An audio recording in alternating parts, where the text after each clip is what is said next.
मित्रों नमस्कार। मैं हूं डॉक्टर एस के पांडे और आज मैं उपस्थित हूं पश्चिमी राजनीतिक विचारकों की श्रृंखला में वेस्टर्न पॉलिटिकल थिंकर्स की सीरीज़ में।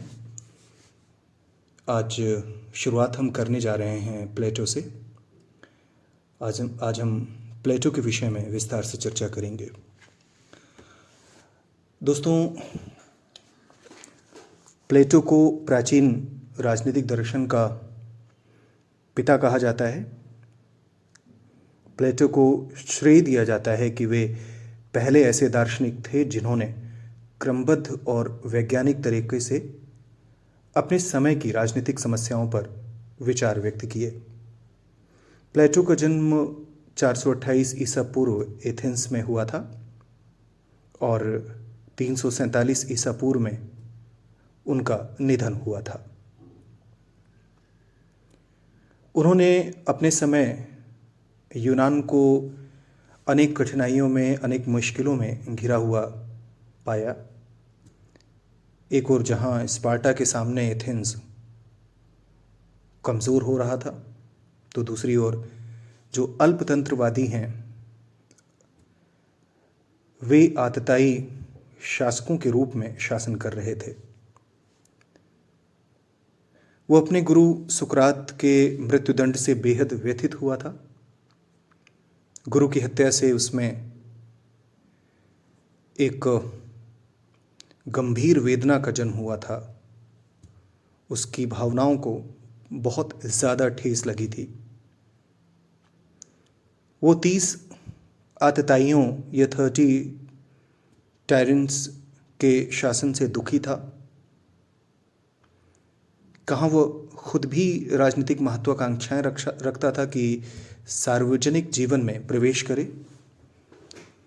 लेकिन सुकरात की हत्या से वो बेहद व्यथित हुआ और दर्शन की ओर उन्मुख हुआ और उसने ये मन बना लिया कि उसको सार्वजनिक जीवन में प्रवेश नहीं करना है, बल्कि अपने राज्य को उन समस्त बीमारियों से मुक्त करना है जो प्लेटो ने अनुभव की थी।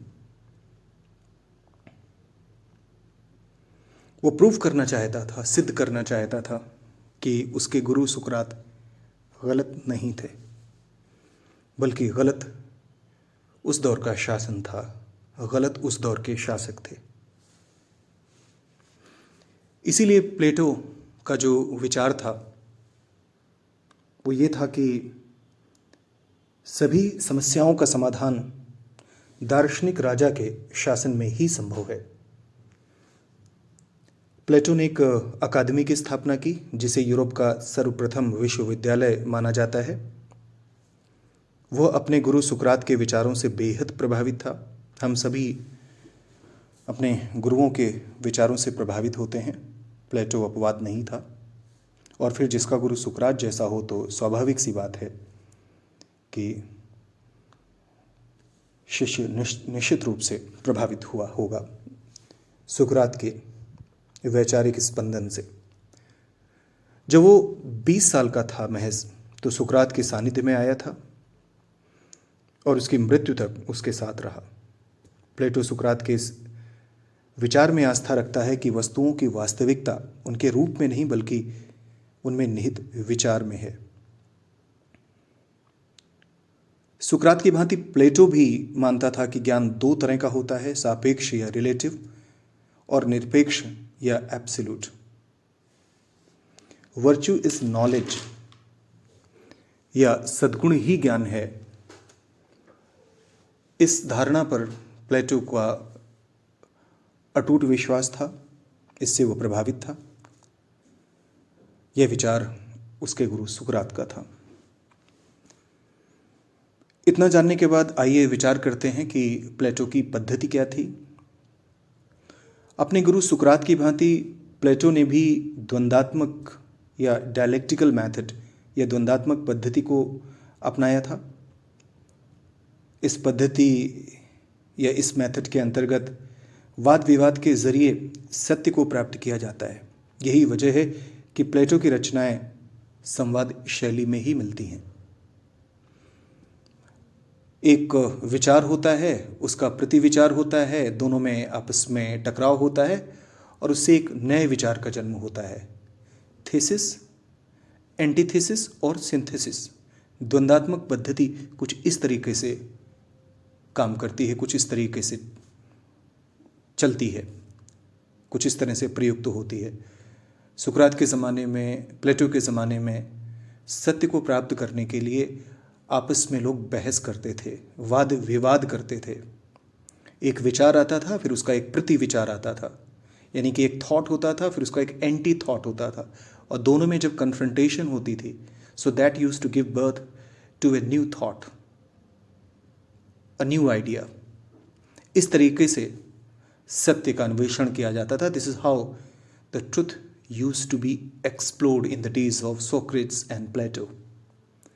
So Plato's method of reaching the conclusions is dialectical.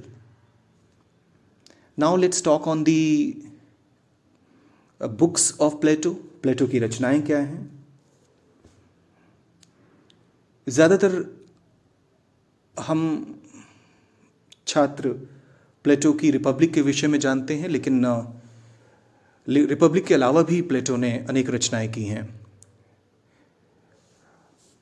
इसमें अपोलॉजी, क्रीटोमीनो, प्रोटोगेरस और गोर्जियाकुस ने 34 साल की एज पूरी करते करते लिख डाला था। रिपब्लिक, फेड्रिस और फेडो की रचना उसने 40 बरस की आयु प्राप्त करते करते पूरी कर ली थी।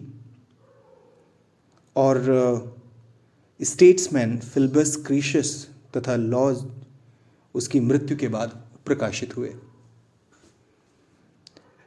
तो जैसा कि मैंने पहले कहा था कि रिपब्लिक के बारे में, तो रिपब्लिक इनमें सबसे ज़्यादा महत्वपूर्ण है। नेटलशिप कहते हैं कि वास्तव में संपूर्ण रिपब्लिक मानव स्वभाव की मनोवैज्ञानिक व्याख्या का एक खूबसूरत सा प्रयास है, एक सुंदर सा प्रयास है। तो प्लेटो के बारे में इतना जानने के बाद अब हम प्लेटो के विचारों को क्रमबद्ध रूप से समझने का प्रयास करेंगे। Having come to know about the personal life of Plato and various facets of his life, we will talk on different thoughts on different issues given by Plato. तो प्लेटो के विचारों का क्रमबद्ध हम लोग अध्ययन करेंगे, हम लोग बातचीत करेंगे, समझने का प्रयास करेंगे इस पॉडकास्ट के माध्यम से। तो इसमें सबसे पहले हम न्याय पर चर्चा करेंगे, और न्याय इस पॉडकास्ट का आखिरी विषय होगा। हम आगे की पॉडकास्ट में प्लेटो के आदर्श राज्य, शिक्षा और बेहद कौतूहल उत्पन्न करने वाला जो प्लेटो का सिद्धांत है, पत्नियों और संपत्ति के साम्यवाद की चर्चा करेंगे। We will talk on each and every philosophical thought of Plato, especially those thoughts which are relevant for us being the student of political science. तो सबसे पहले हम बात करते हैं न्याय की, जस्टिस की। प्लेटो रिपब्लिक का प्रारंभ न्याय की धारणा के साथ ही करते हैं। आप जानते हैं कि न्याय रिपब्लिक का बेहद महत्वपूर्ण विषय है। यहाँ तक कि इसी वजह से इसका जो सब टाइटल है, उपशीर्षक है, वो कंसर्निंग जस्टिस या न्याय से संबंधित है। कई बार इस तरह के प्रश्न जो हैं पूछे जाते हैं कि कंसर्निंग जस्टिस प्लेटो की किस कृति का उपशीर्षक है। तो स्वाभाविक सी बात है रिपब्लिक का, अर्थात रिपब्लिक का जो महत्वपूर्ण विषय है वो न्याय है, जस्टिस है। बार्कर के शब्दों में बार्कर कहते हैं कि चाहे वो सोफिस्ट वर्ग की धारणाओं का विरोध कर रहा हो या समाज की जो एग्जिस्टिंग सर्कमस्टांसेस हैं या विद्यमान व्यवस्था है उसमें सुधार के लिए प्रयत्नशील रहा हो, न्याय प्लेटो के विचारों का मूल आधार रहा है। अर्थात अगर हम बार्कर की बात करें तो whatever he talk, he means Plato, whatever he may be talking about, whether he is opposing the thoughts of sophists or criticizing the existing social and political trends of society. Whatever he aims, like the reformation, but justice is the base of his thought, his main base of thought, his original base of thought, ये Barker कहते हैं। तो Republic में प्लेटो के न्याय सिद्धांत के अतिरिक्त जो हैं 3 अन्य सिद्धांत पाए जाते हैं। पहले हम इन सिद्धांतों का परीक्षण करेंगे, अर्थात प्लेटो ने जो अपना न्याय सिद्धांत दिया है उसके पहले हम उन सिद्धांतों पर चर्चा करेंगे जो उस दौरान प्रचलन में थे और प्लेटो जिन्हें पसंद नहीं करता था। प्लेटो के गुरु जो थे सुकरात, वो इन्हें पसंद नहीं करते थे। तो रिपब्लिक में प्लेटो के न्याय सिद्धांत के अतिरिक्त 3 अन्य सिद्धांत जो थे, परंपरावादी, उग्रवादी और संविदावादी, इनका जिक्र है, इनका उल्लेख है। इन तीनों की अभिव्यक्ति क्रमशः सिफिलिस, थ्रेसिमेकस और ग्लॉकन के जरिए की गई है। सिफिलिस के अनुसार सत्य बोलना और अपना ऋण चुका देना न्याय है। To speak the truth and repay the same is justice. Cephalus का जो पुत्र है पोलीमार्कस, वो भी इसी बात को आगे बढ़ाता हुआ कहता है कि प्रत्येक व्यक्ति को वो वस्तु देना तथा उसके साथ वो व्यवहार करना जिसका कि वो पात्र है, न्याय है। Justice according to Polemarchus is to give everyone's due. वो आगे कहता है कि न्याय एक ऐसी कला है जिसे चतुराई के साथ प्रयोग करना होता है। ये जो धारणाएं हैं,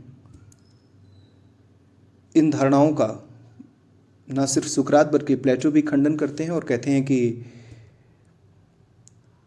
टिट फॉर टैट या शठे शाठ्यम समाचरेत पर ये विचार आधारित हैं न्याय से संबंधित, और प्रतिशोध के रूप में न्याय किसी भी कीमत पर स्वीकार नहीं हो सकता।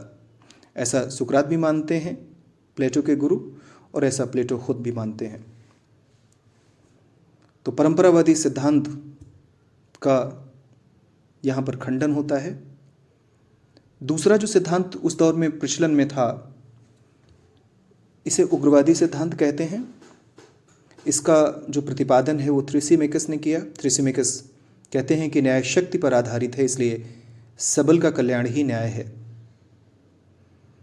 इन्हीं की बात को, अर्थात थ्रेसिमेकस की बात को आगे बढ़ाते हुए एक और जो सोफिस्ट हैं कैलिक्लीज, वो भी कहते हैं कि न्याय को निर्बलों की विवशता कहा जाना चाहिए। ये निर्बलों की विवशता का परिणाम है। सुकरात और प्लेटो उग्रवादी सिद्धांत की इन मान्यताओं को वैसे ही खारिज करते हैं जैसे कि वे परंपरावादी सिद्धांत की जो मान्यताएं हैं उनको खारिज करते हैं।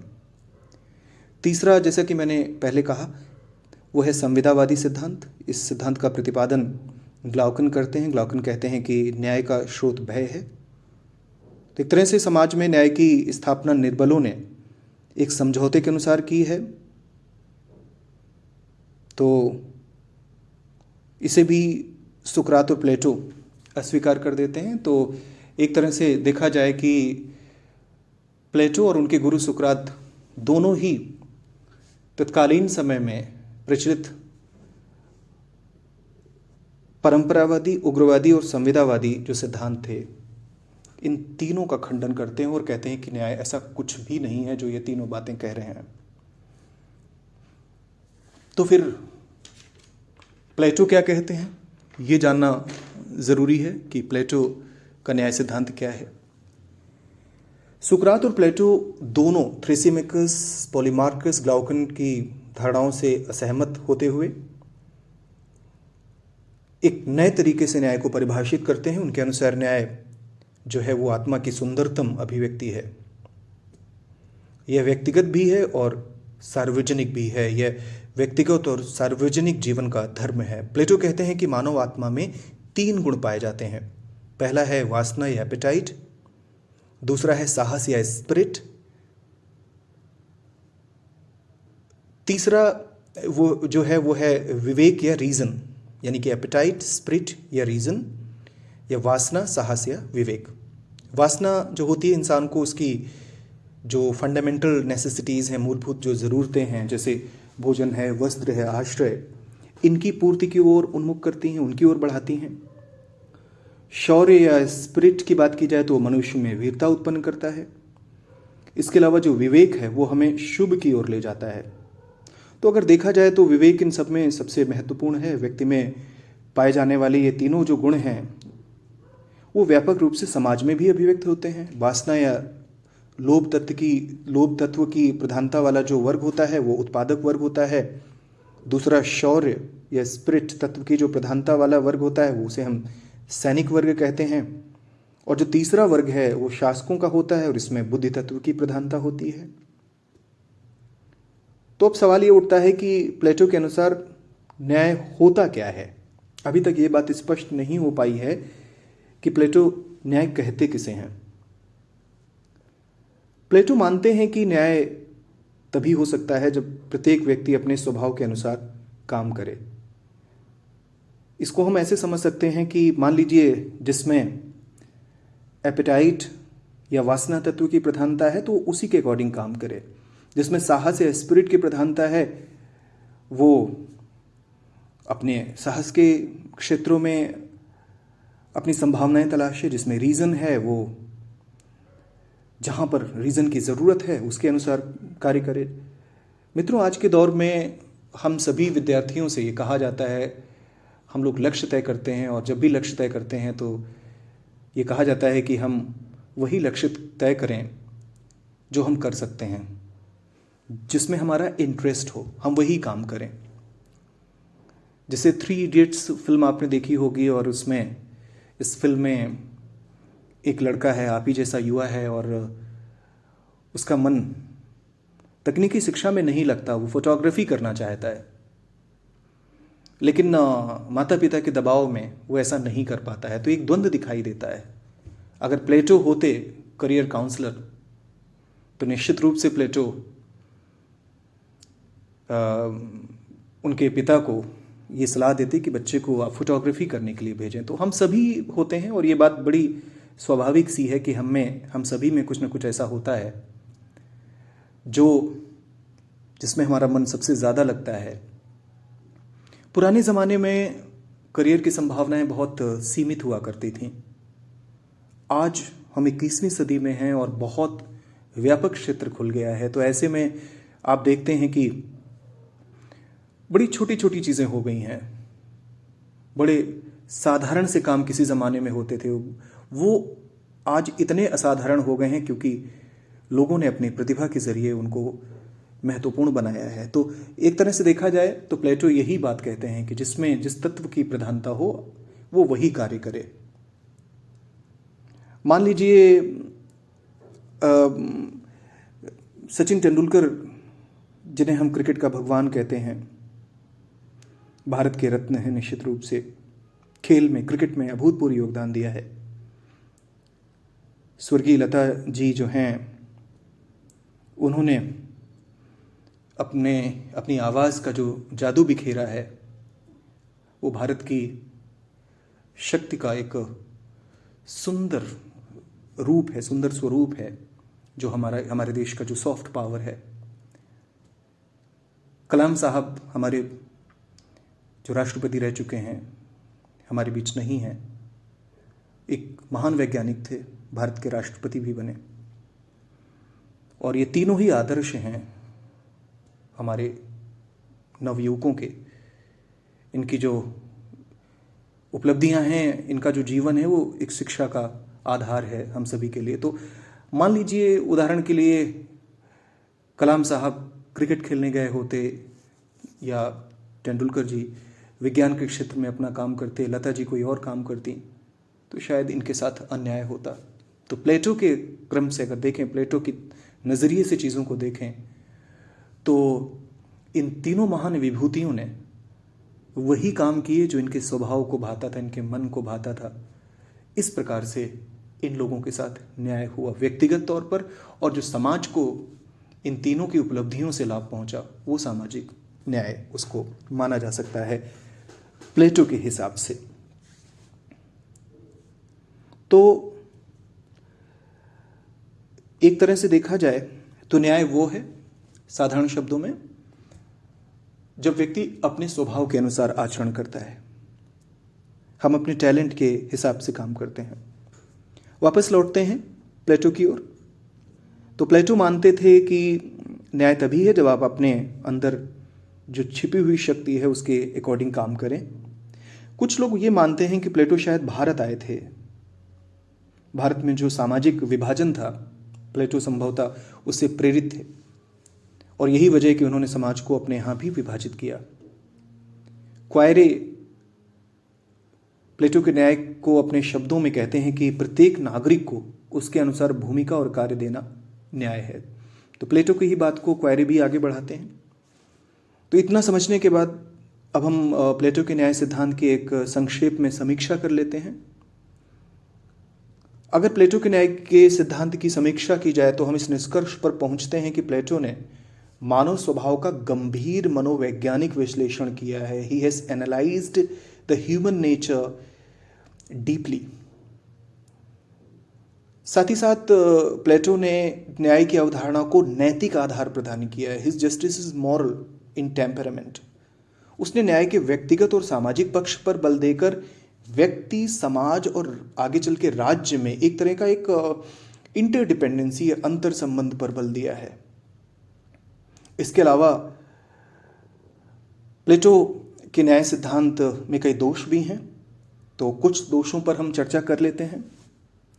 तो सबसे पहला ये कि प्लेटो का जो न्याय सिद्धांत है वो कर्तव्यों पर जोर ज़्यादा देता है, कर्तव्यों पर ही जोर देता है। एक तरह से देखा जाए वो अधिकार पर बिल्कुल खामोश हैं, शांत हैं। तो यहाँ पर एक दोष है।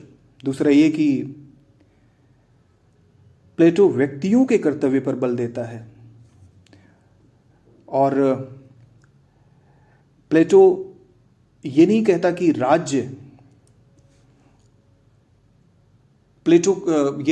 राज्य जो है वो व्यक्तियों के लिए क्या करेगा, राज्य में रहते हुए व्यक्ति का उत्थान कैसे होगा। प्लेटो के ये जो न्याय की जो भावना है वो इन्हीं एक तरह से कर्तव्य भावना पर इतनी ज़्यादा आधारित है कि प्लेटो ने जो विधिक आधार है न्याय का उसकी एक तरह से उपेक्षा कर दी है। वो कहीं मौजूद हमें नहीं दिखाई देता। We find the moral base, a very absolute moral base in the Platonic justice, however the legal base is absolutely missing. ये एक दोष है। पहला, जैसे कि हमने कहा था कि he talks about the duties but he absolutely relinquishes the rights of the people. और आलोचक ये मानते हैं कि प्लेटो का जो न्याय सिद्धांत है वो कॉन्ट्रडिक्टरी है, वो विरोधाभासी है। एक तरफ वो कहते हैं कि इंडिविजुअल जस्टिस या वैयक्तिक न्याय व्यक्ति के ओवरऑल या सर्वांगीण विकास में शामिल होता है, जबकि सोशल जस्टिस या सामाजिक न्याय केवल एक गुण से ही जुड़ा हुआ है। तो यहां पर प्लेटो विरोधाभासी हो जाते हैं। Here Plato turns to be contradictory in his philosophy on justice. तो मित्रों, ये था प्लेटो के बारे में हमने जाना, उनके व्यक्तिगत जीवन के बारे में जानकारी हासिल की और उनकी रिपब्लिक का जो महत्वपूर्ण विषय है न्याय, उस पर हमने एक संक्षेप में विवेचना की, संक्षेप में उसका विश्लेषण किया। तो उम्मीद है आपको ये ज़रूर समझ में आ गई होगी। इससे संबंधित प्रश्न परीक्षा में पूछे जाते हैं और प्लेटो के विषय से संबंधित जो अन्य सिद्धांत हैं, जैसे राज्य का सिद्धांत है, उनकी शिक्षा का सिद्धांत है, पत्नियों का जो साम्यवाद है, जो संपत्ति का जो साम्यवाद है, इस पर हम आगे के पॉडकास्ट में चर्चा करते रहेंगे। तो आप हमें यूं ही सुनते रहिए, हमारी हौसला अफजाई करते रहिए। अगर आपको हमारा ये कार्यक्रम, जो शैक्षणिक प्रयास अच्छा लगता है, आपके लिए फ़ायदेमंद है, तो ज़रूर हमारे चैनल को सब्सक्राइब करें और इससे भी ज़्यादा महत्वपूर्ण है कि आप अपने विचारों से अवगत कराएं। तो ज़रूर हमें अपने विचारों से अवगत कराएं। आपकी प्रतिक्रियाओं का इंतज़ार रहेगा। शुक्रिया, धन्यवाद।